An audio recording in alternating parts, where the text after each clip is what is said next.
Hello, everybody. Welcome to the LitRPG Audiobook Podcast. I am Ray, your host, and today I'll be reviewing some recent and classic LitRPG audiobooks for you. So without further ado, or don't, we're going to get right into it. So, the very first book I'm doing today, it's almost a trend for this, where I pick just books at random to get to, and then somehow there's a sort of unity somewhere along the line. Well, today I'm going to be talking about one of the best NPCs that was an MC ever. Okay, so we're going to be reviewing The War for, and I know I'm going to slaughter this, so forgive me. It's War for Maicreol, The Final Battle of Puatera Online. This is book 8 by Don Chapman. This is the final chapter of the Puatera series. It's narrated by the amazing Andrea Parsnow with a book length of 12 hours and 32 minutes. I wanted the pain of losing Alex to go away, to finally think about the one thing that made me. But there wasn't anything. We stepped into the portal, leaving Maicreol to hopefully emerge onto the next digital plane of existence. I thought it might have been like it was before. The air fresh and cold, the smells. But this was not. There was a ping, the notification flagging up right away. Portal Guardian and key detected. Destination accepted. This felt off. Weirdly off. What? Portal Guardian? Key? Where? Since when? I felt I was being pulled apart and then rebuilt in seconds. Perhaps I was. Maybe this portal was different, and the digital me couldn't be in these two worlds. So totally in the spirit of talking about NPCs, I have to bring up one of my favorite NPC heroines, who I no longer think actually qualifies as an NPC just because of her complete and utter awesomeness. And that would be Maddie, the original star of the series. Maddie's return is just one of the things that this finale kind of has going for it. The other two are like Don Chapman's deft storytelling abilities, and the other is the ever-incredible narration by Andrea Parsnow. Seriously, aside from the great Duchy Dookie debacle of 2017, I don't think Andrea's ever been anything but perfect.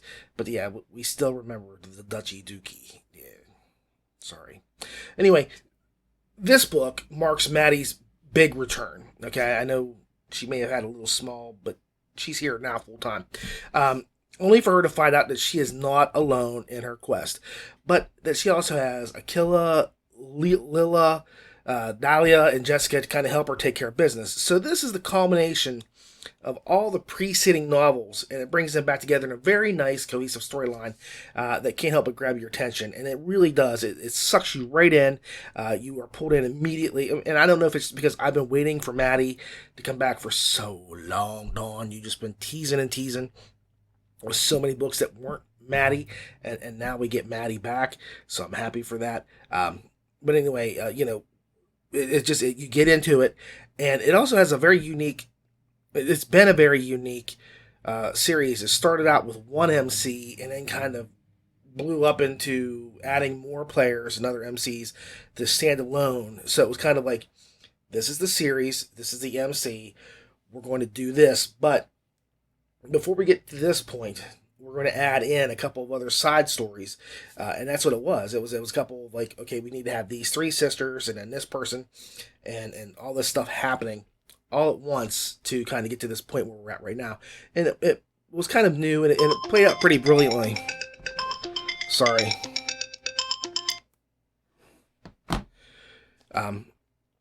So let me say one little thing about the narration. I absolutely adore Andrea Parsnow, and it was such a treat for her to return to close out the series that she and Dawn started together. It is very fitting, and honestly, would not have felt right otherwise.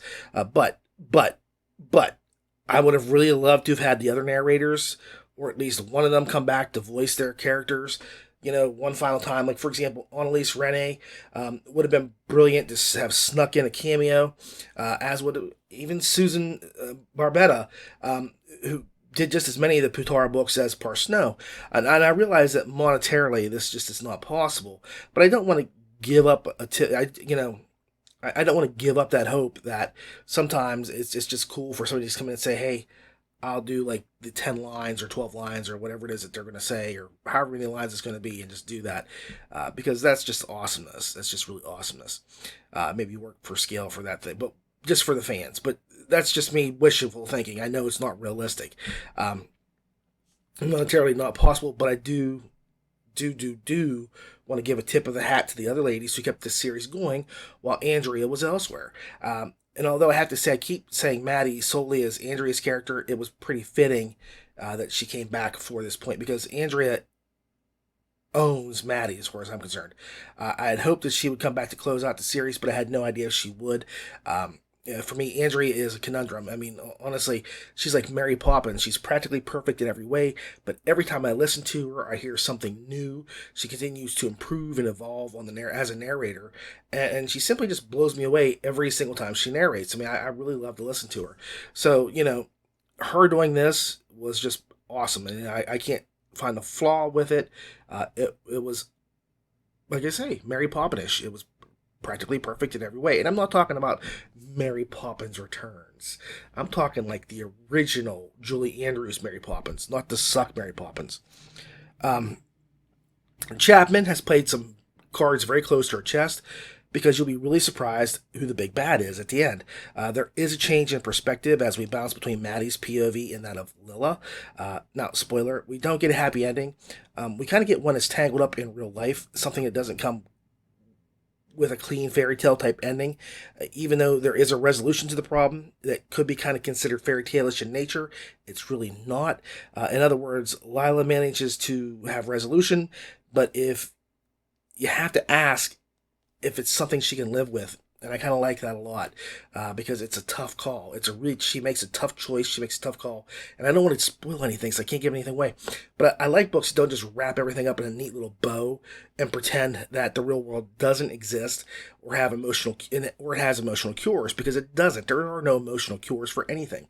I can't really say much without spoiling things here, so I have to keep this quiet. But this is Dawn at her absolute best. She crafts an excellent tale and brings it to life with dashes of things the way they really are. It is definitely an edge of your seat, fast-paced story that unspools its secrets along the way at just the right times. The only bad thing is it was only 12 hours long, and that's hard for me to say because I know the original books were short. They were like 3 or 4 hour snippets. So, final score, 8.4 stars. It's a hell of a way to wrap up a series. It's really great. Go out and get this series. All right, next up, I'm doing Dungeon World 4. By Jonathan Brooks, narrated by Miles Miley, and I wonder if that's his real name or not. Miles Miley. That's a little suspicious. Might be a stage name or something like that. One of them non-diplomies. Anyway, it's 12 hours and 4 minutes in length. Fortunately, Fred was ready for that kind of reaction. He wasn't that fond of spiders in the first place, and having one the size of a small mountain appear above them without warning wasn't likely to elicit good feelings in those below. Before the multitude of spells and arrows quickly launched at the underside of his spider could hit, he told his new defender to jump quickly backwards. In spite of its size, the massive arachnid was able to swiftly flex its legs and jump about 100 feet behind the group, though some of the faster spells and abilities of the adventurers managed to hit its underside and do a bit of damage. Looking at its vitality and the actual visible damage done to its tough, but by no means invulnerable exterior, he knew he was lucky they didn't all hit him at the same time. Otherwise, it would have likely died in less than a few seconds. Even so, the few that managed to hit the spider had taken a few thousand vitality away, though it was still in fairly good shape. But it probably wouldn't stay that way long if he couldn't get the adventurers to understand that it wasn't there to attack them. Defensive positions! Well, it kind of seems to me that this is the penultimate book in the Dungeon World series. And I hate to say it like that, because this is an amazingly good book, but it's also a bittersweet pill that I have to swallow, since this is, without question, my favorite series that Brooks has written to date, or is writing to date. On that note, I think the primary reasons why I'm not head over heels in love with his other series to a certain extent. And like, for example, Station Core, I really enjoy it. It's a very close second to Dungeon World. The other series, like Crafter's Dungeon and the Core of Horror, it's the narration that just it's choking me. And how do I do this? I listened, and in this game, narration is key. In the audiobooks, narration is key. And so a great book can be deflated. And see, here's where it goes back to being that circular thing. I made that joke about deflating tires. So it's all staying in line. It can be deflated by the person reading. And Miles Miley is not the bad person. He's a good person. He's a perfect fit for Brooks. And I've said this before. I wish he would do all of his books, or at least the majority of them. And I just wish that Brooks would see that, because when I do the other reviews, I'm going to say, like, man, the book is great. The story is fantastic. The narration is what's dragging me down, and I have a hard time listening to it. And I don't want to disparage, but the dungeon horror story is going to be exactly, you'll see what I mean. I mean, like I say, I'm a horror fanatic, and for me to sit there and say I just can't handle doing this, it's a hard thing to do, especially for a cool guy like Brooks. I really like Brooks' writing. I think he's brilliant, and he does a lot for the dungeon genre. I mean, you know, you have Jeffrey Falcon Logue, and you have Dakota Kraut, and those guys are the dungeon people, and Brooks is like right here in the middle, saying like, hey, don't overlook me. I'm right here too. I really love dungeons, and he does, because he's got everything, like the new fairy dungeon coming out. So, you know, Brooks is pretty good. So it's hard for me to say anything bad about anything he's done. Miley, again, that suspicious name, provides a certain tone that just kind of resonates with Fred Winklemossering and his motley crew of shards. It is an intangible thing, though, and I liken it to the way that James Marsters is the voice of Harry Dresden novels, or Bronson Pinchot is in the Grim Noir Chronicles. Now, I'm going outside of our genre here by doing that, but those, for me, these people epitomize a certain book series 100%. So to put it into lit terms, it's like Jeff Hayes playing Boxy Morningwood or Quantum Hughes. I mean, I can't see anybody else doing those series or those characters. It is Annalise Rennie as the Dragon Scarlet in Radioactive Evolution, Andrea Parsnow as Sin in Insomnia Online, or Gothy in Apocalypse Gates. They own those series and those characters, and this is exactly what Miles does here. He embodies the work brilliantly, and I really enjoy him on the series, and I think that everything fits together flawlessly between writing and narration. And again, as I said about Wayne Roger being able to do this really good thing in NPCs with humor and seriousness, Miley does the same thing here, because Brooks has like a really good, you know, it's a subtle undertone of humor. It's not overtly smacking you in the face a lot of times. It's just kind of like, I'm going to lay this out there, and I know it's funny, and you're going to get it, but I'm not going to hit you in the face with the funny, okay? And I like that too. It's a nice subtle flavoring of humor that is, again, it's so delicate. It's hard to say it's easily done. It's not. And I think that's good. And Miley picks that up. So, you know, the writing and narration go hand in hand. And here, you know, the narration picks up that writing. Now, speaking of writing, Brooks here is in overdrive. I don't know how he has so many series out and they're all focused on dungeons. I really don't, because I think the only other one he has that's not the dungeon is his first book. And I liked his first book, and I'm trying to think of what it was. It was about the singer, and it was narrated by Annalise Rennie, and I can't think of it off the top of my head, so forgive me. And the only thing I had negative to say about the book was it just had like this one scene that came out of nowhere. Just like, boom, it was right there, and it was a love affair thing that just kind of disrupted everything. But otherwise, I liked the book a lot. And so that's the only non-dungeon book I know that he's written. But here, this really, he is the dungeon guy. I mean, he got so many series out. I mean, like, we talk about Dakota Kraut and Jeffrey Falcon Logue, but Dakota Kraut only has the Divine Dungeon series. That's it. Jeffrey Falcon has the Slime Dungeon, and he's taken that Slime Dungeon, the same dungeon, into a new series, but it's the same dungeon. It's Doc and all the gang. And they have two. He's got, you know, core station core, the dungeon world. He's got the core of horror, or however you want to do it. The crafter's dungeon, the fairy dungeon. That's a lot of different series just on dungeons. It's like he gets an idea and he goes, I really could do this for this dungeon, but I have to do this other book series first. So he's cranking out these amazing stories. Clearly he loves the genre and is always able to create detailed, interesting stories, and he just keeps getting more and more intriguing as Fred here initiates an all-out war between himself and the Council of Dungeons. He finds a surprising ally and learns a lot of his true history and does a crap ton of fighting along the way. And again, it is dungeony stuff, and I just really enjoy like the whole premise of either the dungeons have to curb their appetites, or the humans need to learn not to hurt the dungeons, but kind of, live in balance with everybody. Because one way or another, either the humans are going to get wiped out and the dungeons are going to be left without humans to feed them, or, the dungeons can go on this rampage. Like Fred could totally destroy all the dungeons. And that's what they're afraid of, because of who and what he is.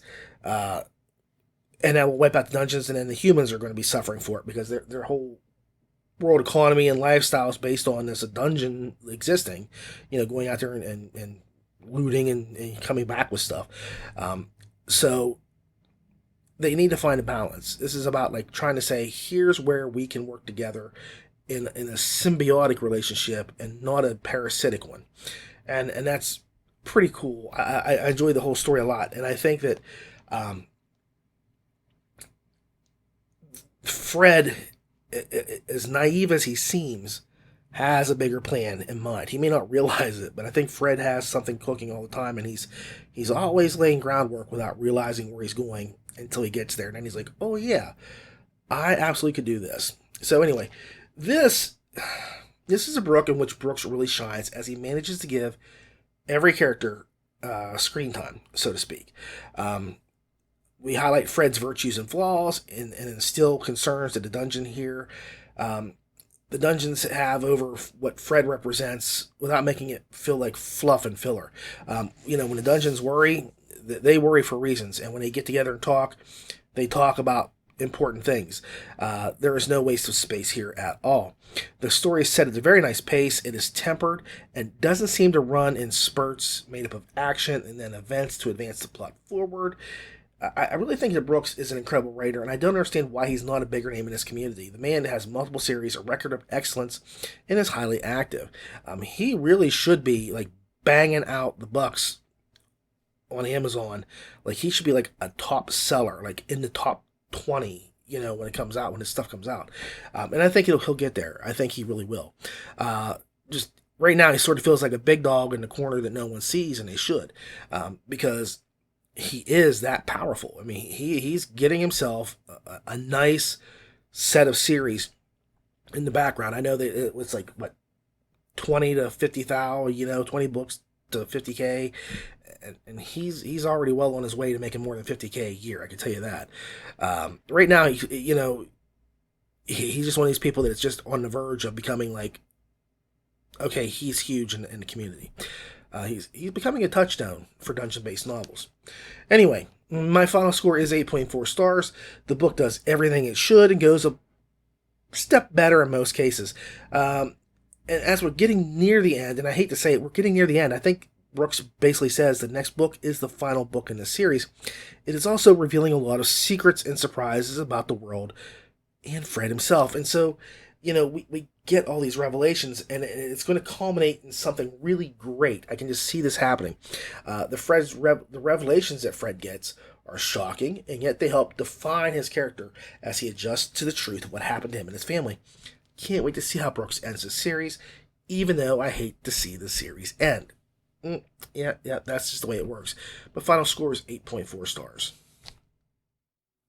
Okay, so basically sticking with the NPC theme that I didn't know I was going to have, we're going to do NPCs, Spells, Swords, and Stealth by Drew Hayes, narrated by Roger Wayne, with a book length of 7 hours and 50 minutes.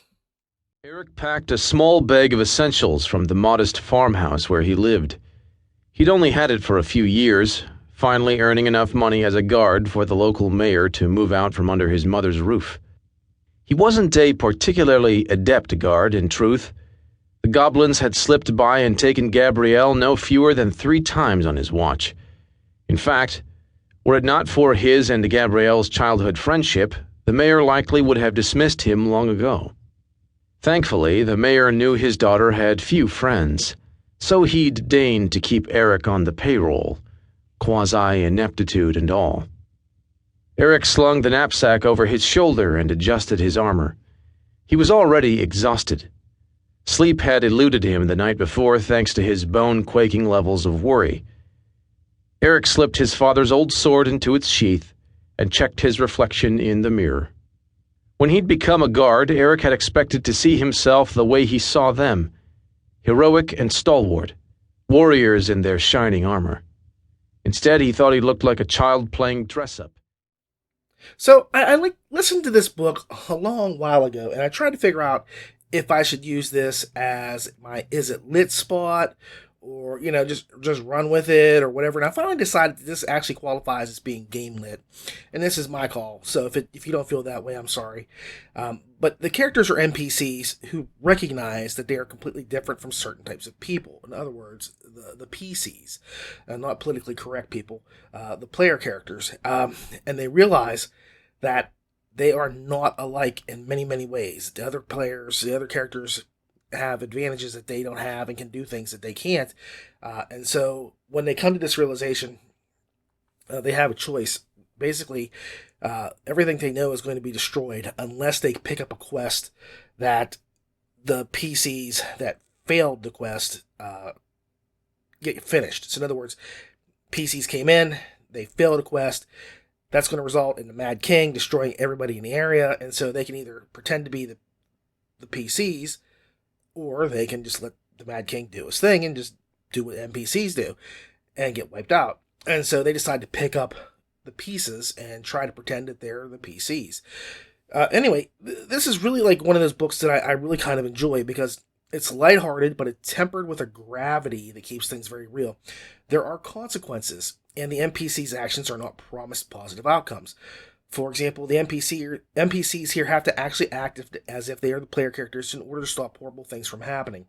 And what I loved about the book were the characterizations and the whole fact that the NPCs don't take obvious paths when they're kind of making their choices for classes.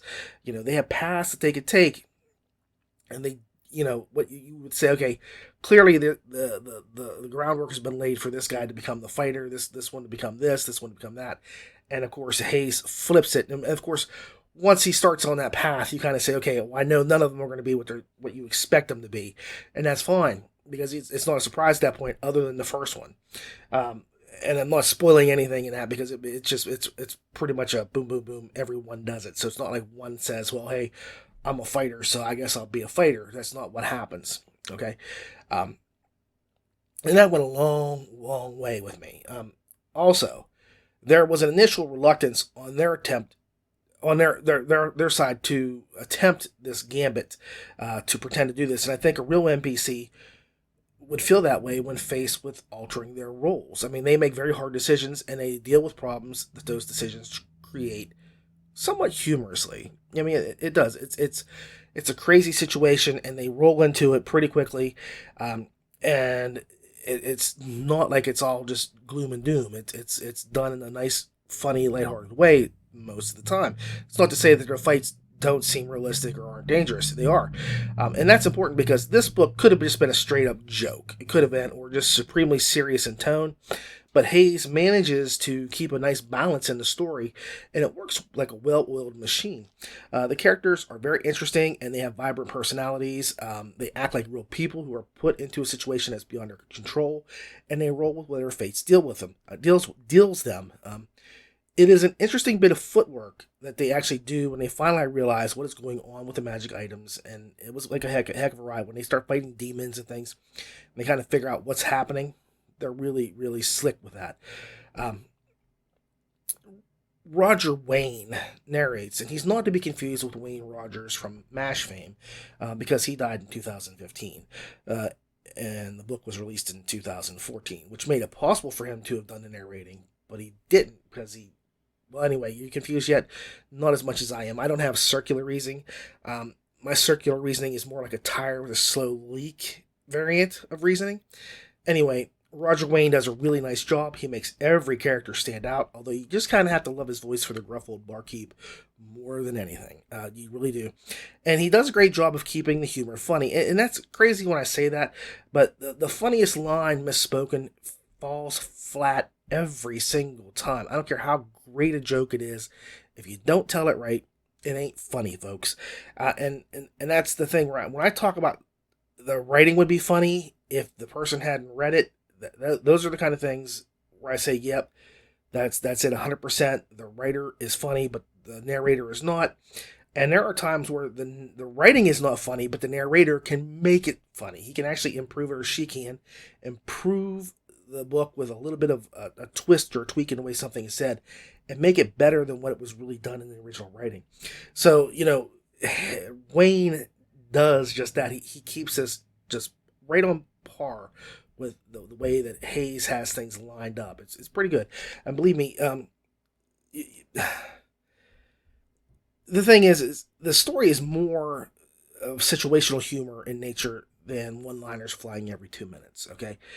When I say that, I mean that very, very specifically. It's like they get into a situation, and I don't want to call it a sitcom, because I hate sitcoms with their premises where some idiot does something and then they have to undo the stupid thing they did before everything goes haywire. I don't like that. I Love Lucy kind of events where she sees an elephant and then she borrows the elephant. The elephant's in her home when her husband comes home, and she tries to hide the elephant from her husband before she can get it back to the circus. I don't like that kind of stuff because it's just stupid. It's just very stupid. I like situational comedies where something happens that is beyond the character's control and they struggle to deal with it in a humorous way.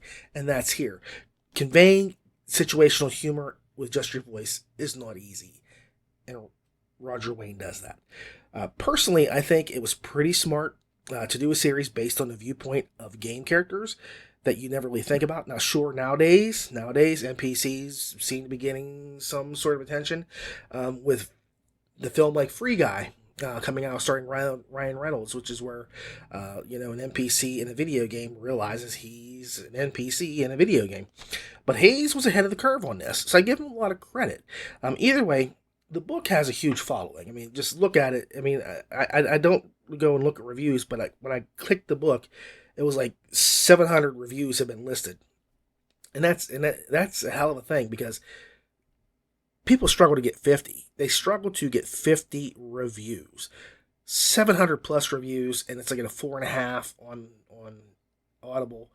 And I don't know about Amazon, but it's a highly rated book, Either way, it's got a huge following, and you really should give it a listen if you're so inclined. I think this is a good book.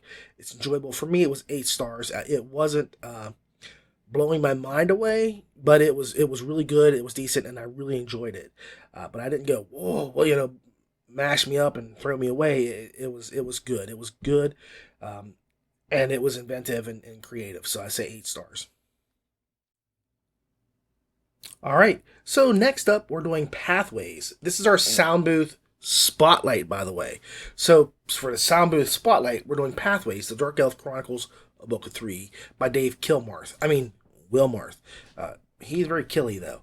Narrated by Justin Thomas James, Jeff Hayes, and Lori Catherine Winkle. 13 hours and 53 minutes is the runtime. Gnomes. Meg snorted in disgust. Beastly little things. Ears so big they look like wings and noses not much smaller. Grabby little hands, always stealing things as parts for their ridiculous creations. As if summoned, a voice echoed down the corridor. Gnomes rule! Drifted to them, even as Mace's ears picked up the sounds of many feet hitting the stone. A moment later, a group of armed and armored gnomes came into view. Mace saw them before the others, his drow vision being more accustomed to the dark. The gnome fighters had nearly reached the light globe's area of influence before the dwarves could make them out. Instantly, all of the dwarves had weapons in hand and were forming up behind Griff and his shield. Mace whispered, "Easy now. We don't know for sure if they're hostile." I'm going to start off this review with a disclaimer. This is the last book in the series of The Dark Elf by Dave Wilmarth. Master Wilmarth will not be continuing his adventures in this world or with these characters due to sales, and that is in no reflection of the storytelling whatsoever. This is one of the best series I've ever read, and this book is probably the best book in the series. It is a rare one in which the real world setting is just as compelling, maybe even more so, than the story set in the game. And that's not to take away the story from the game. The story from the game is great, but the story in the real world is extremely unique, and it's very bleak, and it is just overwhelming. Like, you just have a sense of danger every time that the characters have to walk out their door to go do something. It is just a terrible place, and therefore it is extremely interesting to me. Like I say, it's just one of the best series I've ever read. The book is just intense, it's amazing, and it grips your attention the whole way through. Honestly, if you haven't read any of these, go and get them. Even lacking a conclusion, it's well worth it. And I don't say that lightly. Usually, if I say, I've got a series like Game of Thrones. If Game of Thrones never ends, I will tell everybody to never start the series. George R.R. Martin's, he has a very compelling story. He has great characters, and he is not afraid to murder characters. That's one of my favorite things in the world, is to make it where there is very strong consequences to doing stupid things and dangerous things. If you swing a sword enough, eventually you are going to get killed by the sword. End of story. Nobody is that great. The people that survive wars only fought for a while and then got out. Most times.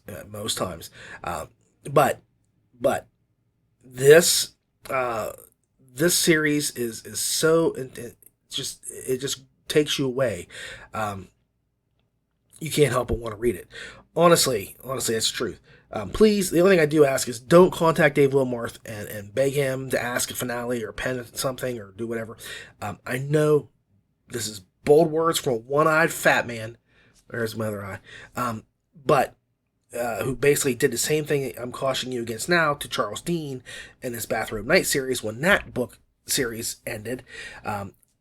Just don't do it. Dave is very, very aware of how much his book is enjoyed, how many people love the series.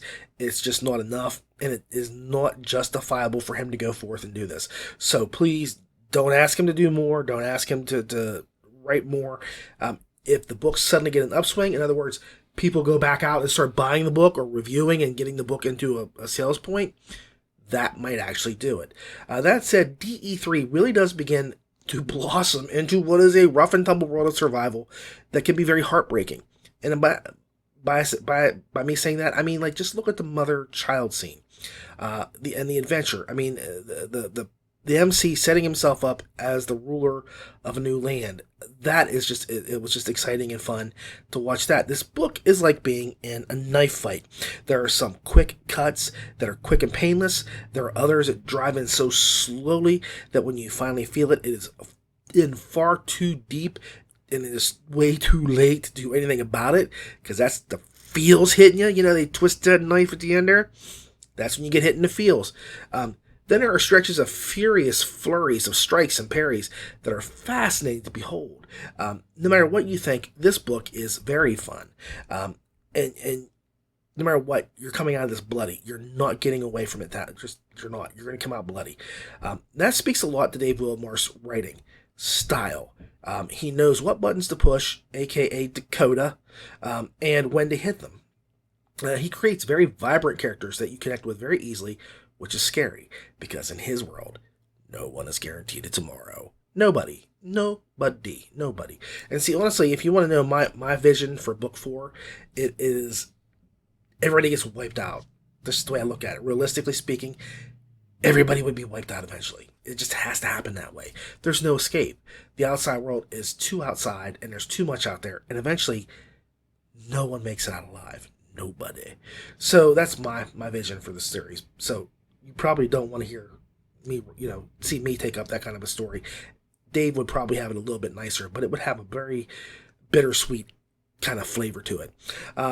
this book is finally when we get to see the MC close out a quest. So technically, I could almost call this a conclusion because he does get to end his quest against the slavers and that sort of thing. And he kind of gets things situated to where they're able to possibly get themselves put into the game.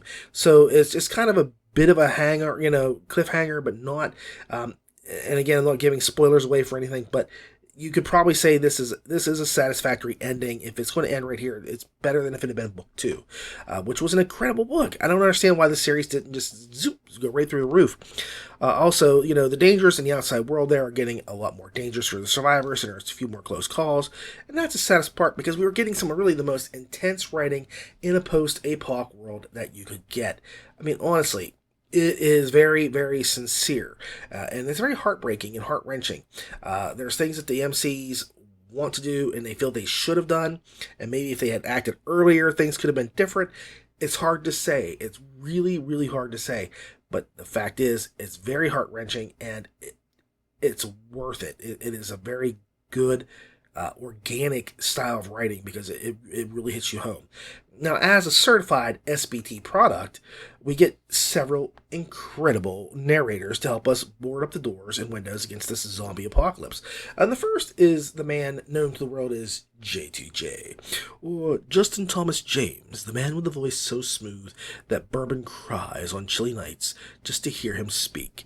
And he narrates and voices most of the main characters.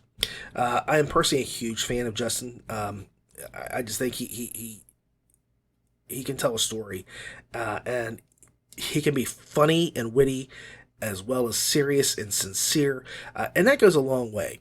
Because, like I said, he literally almost made me crash my car one time by him just being silly at the end of one of the Afterlife online books. Doing the Kraken. I was driving and I started laughing so hard I literally almost crashed. It was this close, and if you can't see this because you're listening, it's like my finger and my thumb are just almost touching, like I'm crushing a head of somebody far away but not quite knowing it. That's how funny it is. It just got me. And I know this closes out the Dark Elf series, and that really kind of hurts me because he seems to be losing all of his good series. The Dark Elf is ending. Afterlife Online is concluding soon. He no longer does Cherry Blossom Girls. At least he has like the Hawk books and the Alchemy Online to work with. But it just seems like everything he's doing is kind of like, okay, well, we're ending Dark Elf and I'm wrapping up the story for Afterlife Online. I guess you got to go find something else, Justin. And it kills me because I love him so much. And I know he has no problem finding work, but like these series are series that have sustained me for a long time, especially the Cherry Blossom Girls. Anyway, he just does an amazing job. But Lori Catherine Winkle, let's talk about Lori for just a second, shall we? LCW, or as she's better known to the world as Lori, voices all the lovely ladies, and damn if she isn't just sexy or silly or serious or both or all at the same time or whatever you want to say. She really does juggle a lot, and she pulls it off so, like, I used to call her and Justin the Bonnie and Clyde of Soundbooth, because, they work so well together, and they just massacre everybody they come up against. I mean, they're a duo that you don't want to go up and fight. And I don't care if you're talking Hayes and Ellicott. I mean, Winkle and James, they are a force unto themselves. They are. And like I say, I really, really enjoy Lori so much. And honestly, she has a really pure, clear voice that it just really sings out. It's very easy to listen to, and it's fun. And that's the thing. Like, even during the most drastic, sad times, you can tell that Lori is really enjoying her work. She is playing those characters to the T with all of her heart, and I give her a lot of credit. She has so much fun with the characters. It's so easy to listen to. I can literally listen to her read the phone book to me, and I'm not going to ever ask her to do that, but I could have her do it, and I would be happy.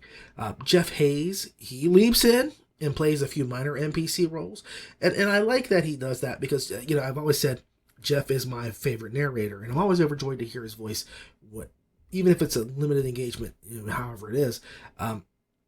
But he keeps his hand in each production of Soundbooth, so that, you know, no matter what, Jeff Hayes is just showing he is Soundbooth Theater.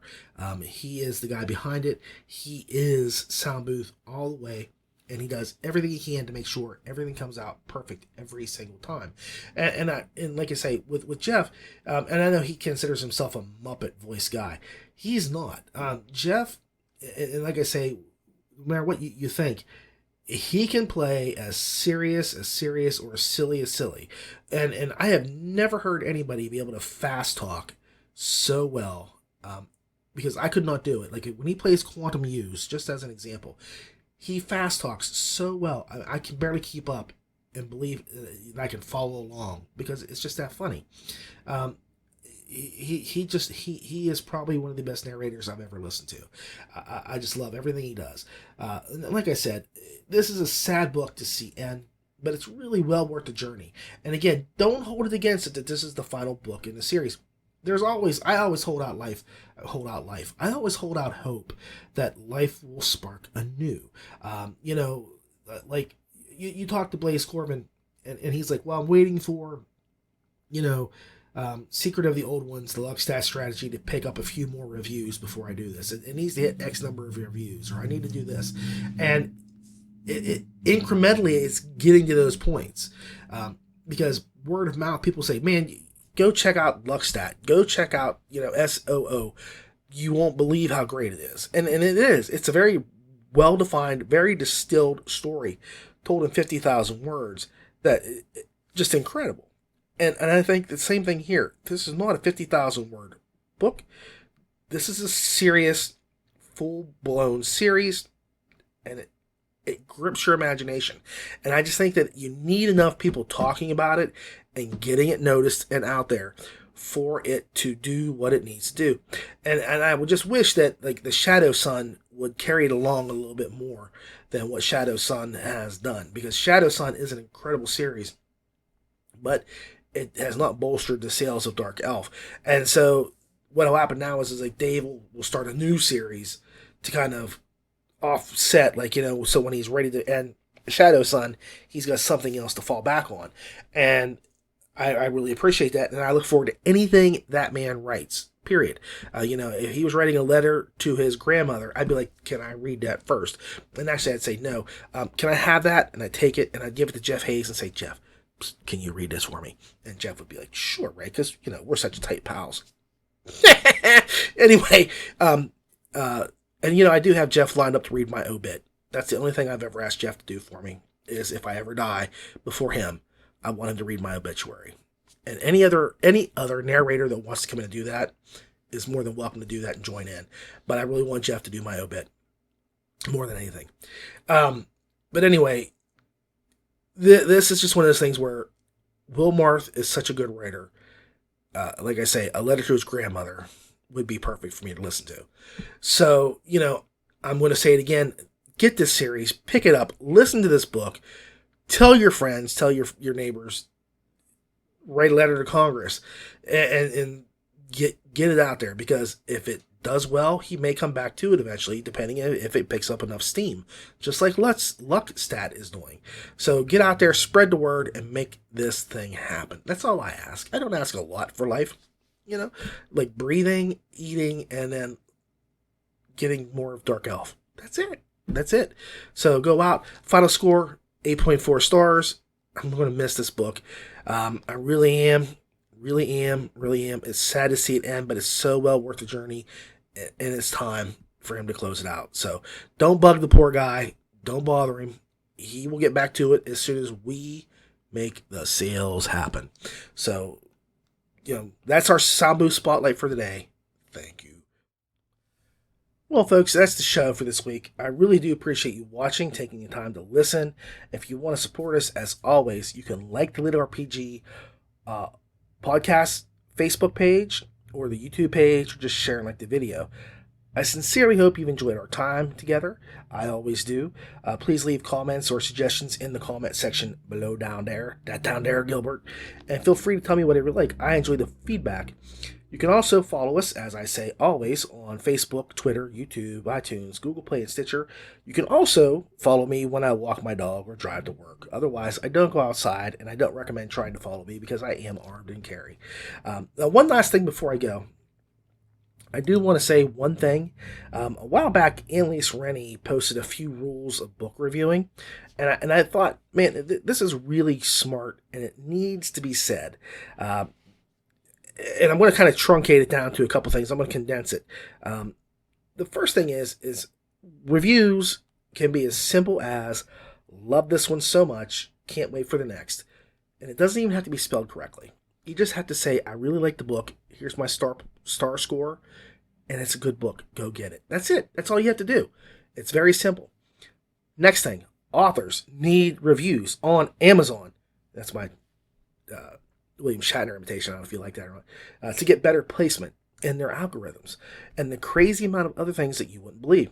So the more reviews that a book gets, the more likely it's going to sell. And that way it will then positively make that author want to write more of that novel. Just like we reviewed The Dark Elf. Dark Elf is an incredible series. Dave Wilmarth is brilliant, and I really loved his story. But it didn't sell enough for him to make it worth his while to complete it or to finish it.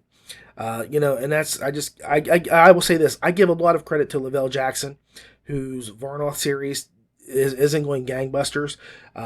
But we talked about things, and I said, look, you got 2 books out, and you write your stuff pretty quickly. And I know Tuscan Blade's going well, but you really should finish up Varnoth and just make it crazy. Go, and he's like, well, I'm going to make it crazy. I'm going to go for it. And I was like, just go for it. Do whatever you think comes to mind and make it fun for you and the people that really do like the Varnoth series. So he is doing that. He didn't have to. And by all rights, if he was doing this for a living, he wouldn't have, because this is not his survivability on the stake like Dave Wilmarth's. He can go ahead and do that just for fun. Dave is writing to survive, okay? So he needs reviews. He needs books reviewed every time something comes out. The more reviews, the better the book sells. The more the book sells, the more he writes. That's simple. Now remember, I just talked about algorithms, and that's why you need reviews. Algorithms do not read or grade your reviews. They just look at the numbers. You put 5 stars down, 5 stars it is. 4 stars, 4 stars it is. Now, what most people don't know is that 3 stars or less really is kind of a hit. You can say, well, 3 stars means it's okay. You say that, and anybody looking at that says, yep, 3 stars meant it was okay. Amazon looks at that and they say, oh, it's not a good seller. It's just meh, and it's a negative hit. I would say either give a 4 or 5 star review to a book you enjoy rather than a 3, because if you give them a 3, it tanks them. It hits them in the algorithm in a really bad way. So always, please take 5 minutes, leave a review on Amazon for an author that you love or a story that you love. It does absolutely make a massive difference to the authors and to the readers who enjoy the writer's stuff. So, take the time and review. So like I always say, please review leave a review for any book you've listened to. Authors need the reviews. This is why. So anyway, for the LitRPG Audiobook Podcast, I am Ray. Keep listening.